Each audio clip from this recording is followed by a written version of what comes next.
Step 1 আমি যেটা বলেছিলাম সেটা হচ্ছে যে লিগ্যাল রিকোয়ারমেন্টস ফুলফিল করা। তার মধ্যে ছিল সেল ডিড, সিএস পর্চা, আরএস পর্চা, মিউটেশন এবং fourth one was the land transfer tax. এখন দ্বিতীয় পর্যায়ে এসে, অর্থাৎ প্রথম পর্যায়ে যদি আপনার কাগজপত্র সব ঠিক থাকে তাহলে possibly you can in parallel আপনি যেটা করতে পারেন, আমি বলেছিলাম কোনো ব্যক্তি নয়, একটা ফার্মকে অ্যাপয়েন্টমেন্ট দেন। কেননা ফার্ম হচ্ছে একটা মাল্টিডিসিপ্লিনারি টিম।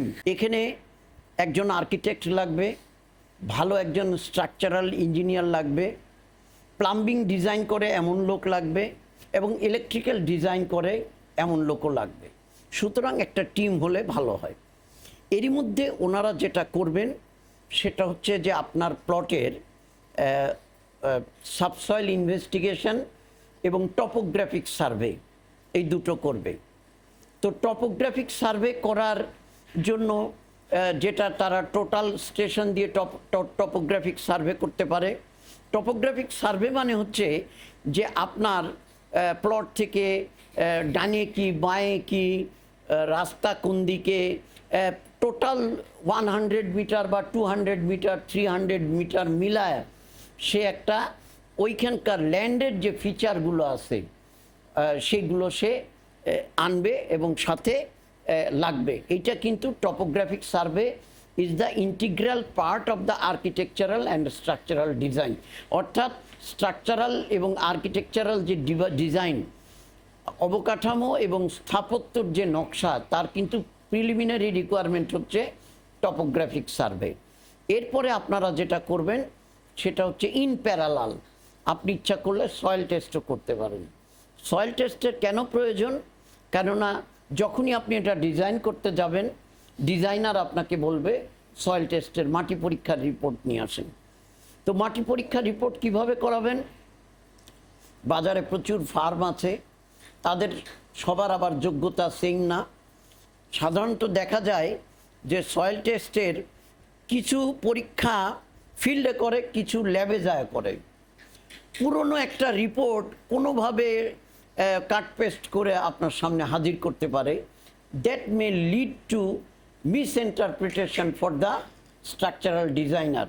স্ট্রাকচারাল ডিজাইনারের সামনে তখন এটা ভুলভাবে উপস্থাপিত হতে পারে।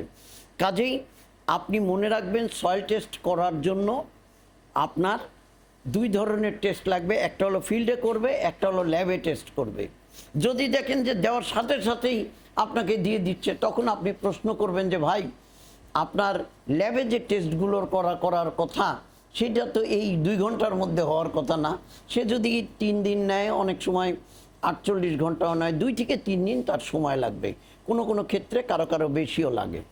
তো যাই হোক, এইভাবে আপনি সমস্ত টিপোর্টগুলো পেলে আপনি ওই ফার্মকে যখন দিয়ে দিবেন, ওই ফার্মই এই কাজগুলো করবে, বাট আপনি এগুলো মনিটর করবেন।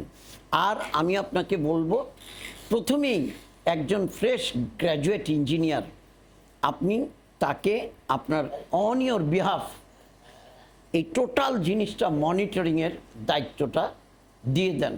মেবি তাকে হাজার অনেক টাকা বেতনের দরকার নাই, মিনিমাম একটা আন্ডারস্ট্যান্ডিংয়ে তাকে আপনি ইনভলভ করেন।